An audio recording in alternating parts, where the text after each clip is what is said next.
Ya. A'udzubillahi samil alim minasyaitonir rajim. Bismillahirrahmanirrahim. Assalamualaikum warahmatullahi wabarakatuh. Alhamdulillahi rabbil alamin, wassalatu wassalamu ala asyrafil anbiya'i wal mursalin wa ala alihi wa sahbihi ajma'in.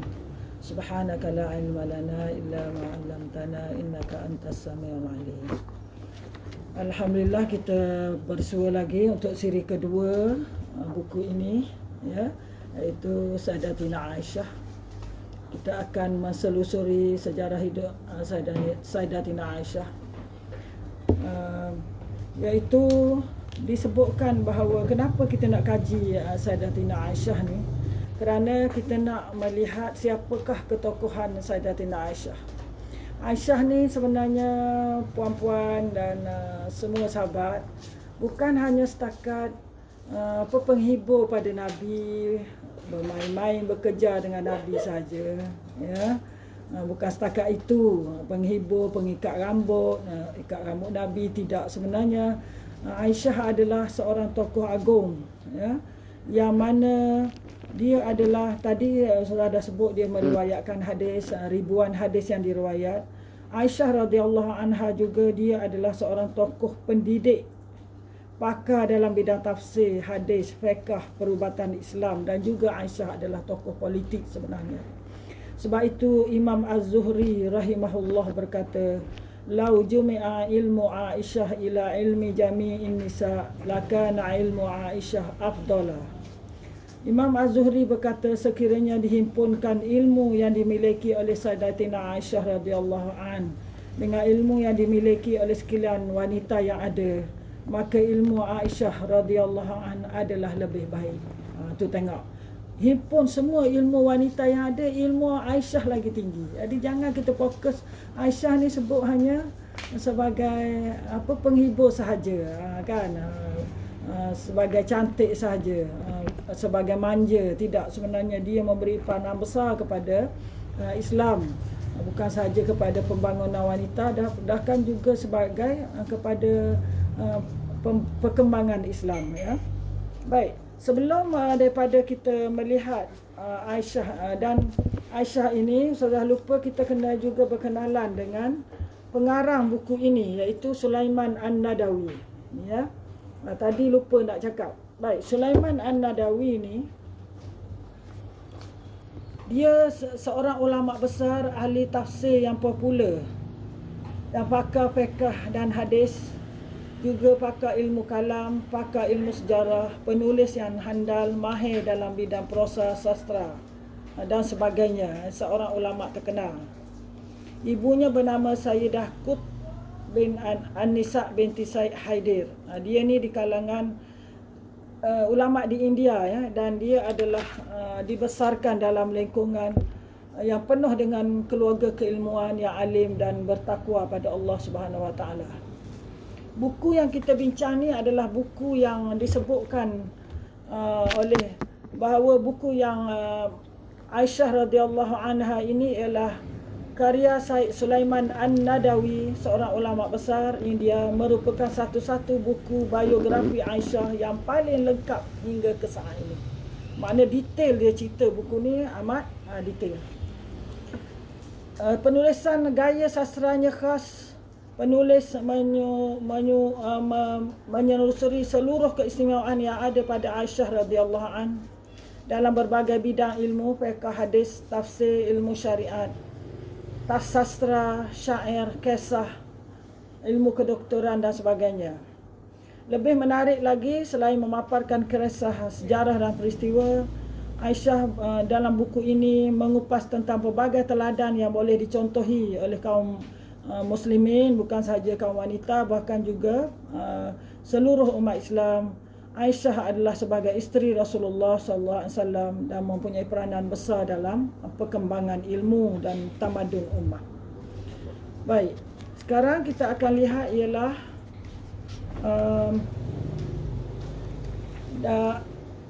buku ini disebutkan apakah rujukannya, ialah Pengarang mengupas tentang cerita Aisyah ini berdasarkan kepada kitab Sahih Bukhari, Sahih Muslim, Sunan Abu Daud dan Musnad Imam Ahmad bin Hanbal. Jadi dia mempelajari dan meneliti kitab-kitab inilah, maka dikarang cerita tentang ketokohan Aisyah radhiyallahu anha. Jadi dalam slot pertama kita melihat tentang gelaran dan nama keluarganya. Jadi slot kedua ini kita akan lihat pula ialah dari sudut pernikahannya yang penuh dengan barakah, pernikahan Aisyah radhiyallahu anha. Sebelum itu pengarang buku ini An-Nadawi mengimbas kembali ke cerita Khadijah, Sayyidatina Khadijah binti Khuwailid, iaitu Ummul Mukminin, adalah isteri Nabi sallallahu alaihi wasallam yang pertama. Mana kita tengok sekejap secara ringkas siapakah Khadijah. Kita semua tahu bahawa Sayyidatina Khadijah ialah isteri yang paling dicintai oleh baginda. Nabi sallallahu alaihi wasallam mulai mengarungi bahtera rumah tangga dengan Sayyidatina Khadijah ketika usianya 25 tahun. Dan Khadijah pada masa itu berumur 40 tahun. Beliau sangat berbahagia hidup bersamanya selama 25 tahun. Hingga saat usia 65 tahun, Allah memanggil Sayyidatina Khadijah ke pangkuannya pada tahun 10 kenabian Rasulullah sallallahu alaihi wasallam, atau 3 tahun sebelum hijrah ke Madinah. Ketika itu usia Rasulullah sallallahu alaihi wasallam ialah 50 tahun. Khadijah adalah orang pertama di muka bumi ini yang beriman pada Rasulullah SAW dan memeluk Islam. Dia adalah sebaik-baik teman dalam hidup dan suka duka. Dia mampu memuaskan rasa dahaga Rasulullah akan kasih sayang seorang ibu yang tidak dirasakan saat baginda di usia belia. Kasih sayang dan perhatiannya terasa ketika Rasulullah SAW menghadapi mihnah atau tribulasi menyampaikan amanah dakwah. Kerana Rasulullah sallallahu alaihi wasallam menghadapi tantangan yang begitu hebat daripada kaumnya sendiri. Tak kala Khadijah wafat, Rasulullah sallallahu alaihi wasallam tidak pernah terlihat berduka cita atas seseorang melebihi duka citanya wafat Khadijah radhiyallahu anha. Sungguh tak ada menandingi kenangan bersama Khadijah. Disebutkan di sini Rasulullah terlalu sedih dan terasa kesedihannya tu para sahabat sampai merasa susah dan khawatir saat melihat duka cita Nabi sallallahu alaihi wasallam di atas kematian isterinya yang tercinta. Khadijah lah yang memberi semangat, yang mengorbankan hartanya kepada Rasulullah sallallahu alaihi wasallam untuk menjayakan dakwah Nabi sallallahu alaihi wasallam. Baik, kita pergi kepada cerita selepas itu, iaitu siapakah wanita yang cuba menjadi orang tengah untuk meminang Aisyah. Maka tersebutlah kisah di mana Khawlah binti Hakim, iaitu isteri Uthman bin Maz'un, seorang tokoh sahabiah yang meninggal pada tahun ke-2 Hijrah. Khawlah ni datang menemui Rasulullah sallallahu alaihi wasallam dan berkata, "Wahai Rasulullah, tidak bersediakah anda menikah lagi?" Jadi Khawlah tanya, "Tak sediakah nak berkahwin lagi wahai Rasulullah?" Baginda menjawab, "Dengan siapa?" Khawlah menjawab, "Kalau anda menghendakinya seorang gadis, dan kalau nak menghendaki dengan seorang janda." Dia tanya, nak gadis ke nak janda? Dia tanya Rasulullah. Khawlah tanya Rasulullah sallallahu alaihi wasallam, Khawlah binti Hakim. Maka Rasulullah bertanya kembali, siapakah gadisnya dan siapakah jandanya? Khawlah menjawab, kalau janda dia adalah Saudah binti Zam'ah. Sementara kalau gadis dia adalah puteri dari insan yang paling anda cintai, iaitu Aisyah binti Abu Bakar radhiyallahu anha. Akhirnya Rasulullah sallallahu alaihi wasallam bersabda, kalau begitu sampaikanlah itu untukku. Maka Rasulullah minta Khawlah sampaikan hasrat Rasulullah sallallahu alaihi wasallam. Maka jadilah Khawlah mendatangi rumah. Maka Khawlah pun datang ke rumah Sayyidina Abu Bakar radhiyallahu an dan menceritakan hal tersebut. Pada masa itu, kebiasaan zaman jahiliah, seorang tidak boleh menikahi anak saudara angkatnya. Mereka mengira bahawa persaudaraan semacam itu juga mengharamkan pernikahan di antara mereka seperti hal saudara kandung. Itu sebabnya Abu Bakar bertanya pada Khawlah, apakah pantas bagi beliau mengingati Aisyah adalah anak dari saudaranya. Khawlah, kerana hubungan Abu Bakar dengan Rasulullah terlalu rapat, ibarat sebagai adik bersaudara, adik beradik. Khawlah kembali menemui Nabi SAW dan menceritakan apa yang disebut oleh Abu Bakar radhiyallahu anhu. Beliau berkata, kembalilah dan katalah kepada Abu Bakar bahawa dia adalah saudaraku seagama dan Aisyah halal bagiku. Dia bukan adik-beradik, dia hanya saudara seagama, dan Nabi kata dia adalah halal bagiku. Setelah memahami masalah itu, Abu Bakar pun menerima pindangan Rasulullah sallallahu alaihi wasallam.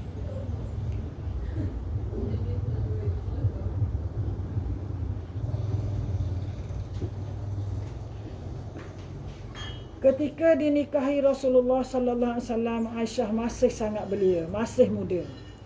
Sering dia melakukan hal-hal yang membuatkan ibunya tidak senang dan menghukumnya. Maklumlah budak, sebab tadi episod pertama kita dah lihat ada pendapat ulama kata umur tu 6 tahun, ada yang mengatakan 7 tahun. Kejadian semacam itu pernah diketahui oleh Nabi sallallahu alaihi wasallam sehingga membuatkan Nabi sedih kerana Aisyah ni agak nakal, kanak-kanak biasalah ya, dia sehingga ibunya hukum dia. Jadi kejadian semacam itu pernah diketahui oleh Nabi sehingga Nabi pun sedih. Kemudian Rasulullah sallallahu alaihi wasallam berkata pada ibunya, wahai Ummu Ruman, berikanlah nasihat yang baik bagi Aisyah, jagalah aku dalam dirinya. Jadi Nabi pesan pada ibu Aisyah, beri nasihat baik, jangan hukum dia, ya. Baik. Sekali waktu Nabi SAW datang mengunjungi rumah Abu Bakar, beliau mendapati Aisyah tengah menangis tersedu-sedu di balik pintu. Bertanyalah baginda kepada Aisyah apa gerangan yang terjadi pada dirinya. Dia lalu mengadu perihal ibunya yang menurutnya sering memarahi dia. Jadi dia diceritakan bahawa Rasulullah pernah pergi ke rumah Sayyidina Abu Bakar dan melihat Aisyah menangis di balik pintu. Macam anak-anak kita lah, ya, menangis. Jadi Nabi SAW bertanya kenapa. Lalu disebut bahawa dia selalu dimarahi oleh ibunya. Rasulullah SAW pengasih pada kanak-kanak, berlinangan air mata mendengar pengakuan Aisyah. Kemudian baginda mendatangi Ummu Ruman, ibu kepada Aisyah nama Ummu Ruman, dan bersabda, wahai Ummu Ruman, tidakkah aku pernah menyarankanmu untuk menasihati Aisyah dengan baik dan memintamu untuk menjagaku dalam dirinya? Ummu Ruman menjawab, wahai Rasulullah, dia mengadukan saya pada ayahnya sehingga ayahnya memarahi saya. Beliau berkata wajar jika dia melakukan hal itu. Jadi Nabi pun pergi jumpa Ummu Ruman dan menasihati sarankan supaya menasihati Aisyah ni dengan cara yang baik. Ya, dan menyertaimu untuk menjagaku, maknanya jagalah Aisyah macam jaga Rasulullah sallallahu alaihi wasallam. Mana masa tu Aisyah masih duduk dengan Sayyidina Abu Bakar. Dalam beberapa hadis dinyatakan bahawa Nabi SAW pernah bermimpi melihat malaikat menyerahkan sesuatu kepadanya di balik sehelai sutera. Rasulullah SAW bertanya, apa ini? Malaikat itu menjawab, ini adalah isteri anda. Rasulullah pun membuka sutera tersebut dan ternyata di baliknya ada Aisyah. Dan dalam sahihnya Bukhari meriwayatkan dari Aisyah radhiyallahu anha, katanya Rasulullah SAW bersabda, engkau telah ditampakkan kepadaku 2 kali sebelum ku nikahi. Aku melihat malaikat membawamu dengan diselimuti sehelai sutera. Ku katakan kepadanya, bukalah. Malaikat itu membukanya dan ternyata itu adalah engkau. Kemudian aku berkata, jika ini dari Allah, maka dia akan memastikannya. Kemudian aku melihat malaikat membawa di balik sehelai sutera. Aku berkata padanya, bukalah. Dia pun membukanya. Dan ternyata itu adalah engkau. Aku berkata, jika itu dari Allah, maka dia akan memastikannya. Bermakna di sini bahawa pernikahan Rasulullah sallallahu alaihi wasallam dengan Sayyidatina Aisyah ialah atas perintah wahyu Allah Subhanahu wa taala. Direstui oleh Allah Subhanahu wa taala. Jadi salahlah pendapat orang tali Islam, musuh-musuh Islam mengatakan Nabi sengaja memilih budak atau sebagainya, ya. Tetapi pernikahannya adalah direstui oleh Allah Subhanahu wa taala. Kerana sehingga 2 kali malaikat datang jumpa Nabi sallallahu alaihi wasallam yang menunjukkan siapakah jodohnya selepas Sayyidatina Khadijah, ialah Aisyah. Aisyah menikah tak kala berumur 6 tahun. Ada kata 6, ada kata 7. Tujuan inti pernikahan ini adalah untuk memperkuat hubungan dan mempereratkan ikatan kekhalifahan dan kenabian. Maknanya tujuannya adalah nak mengeratkan hubungan silaturahim dengan keluarga Sayyidina Abu Bakar dan juga demi untuk dakwah dan risalah Islam itu sendiri. Dalam pada itu, cuaca panas biasa di bangsa Arab di negeri ini menyebabkan pertumbuhan dan perkembangan fizikal anak-anak perempuan begitu besar. Maknanya walaupun umur dia 6 atau 7 tahun, tetapi dia sudah matang dengan susuk badannya. Kalau mengikut buku ini, bahawa susuk badannya sudah menonjol dan ada potensi luar biasa dalam mengembangkan kemampuan otak dan fikiran. Begitu tubuh mereka sudah sempurna dan tumbuh dan berkembang secara fizikal yang baik. Kerana bukanlah kita ertikan umur 6 tahun seperti anak-anak kita Melayu ni 6 tahun. Sebenarnya orang Arab ni dengan suasana cuaca yang panas, dengan pemakanan dan sebagainya, tubuh dia lebih besar, ya, dan lebih matang.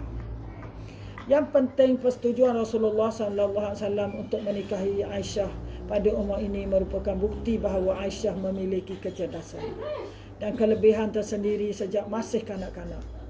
Sejak kecil, Aisyah memiliki daya fikiran yang tajam dan kritis, juga pandai menyimpulkan segala sesuatu dan menentukan hukum. Bermakna Rasulullah berkahwin ni, menikahi Aisyah ni adalah Rasulullah ada tengok Aisyah ni cerdik, cerdas. Dari kanak-kanak lagi dia dah cerdas. Fikiran dia tajam, kritis. Sebab tu Rasulullah berkahwin dengan beliau, ya. Tidaklah kita kata kita orang Melayu lihat 6 tahun tu apalah pandai. Tidak, jauh Aisyah ni lebih kritis. Sebab tu dalam episod yang lalu kita dah lihat bahawa Aisyah, jawapan dia kepada persoalan Nabi mengenai kuda itu pun kita dah nampak dia seorang yang bijak.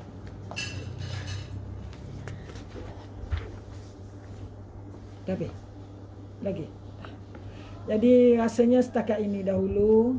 InsyaAllah kita akan sambung lagi dalam kuliah akan datang. InsyaAllah kita akan lihat pula kuliah akan datang ialah mas kahwin Aisyah. Berapa Rasulullah bagi mas kahwin dia, ya. Aqulu qawli hadza wa astaghfirullah li wa lakum. Subhanakallahumma wa bihamdik asyhadu an la ilaha illa anta astaghfiruka wa atubu ilaik. Wallahu a'lam. Wassalamualaikum warahmatullahi wabarakatuh.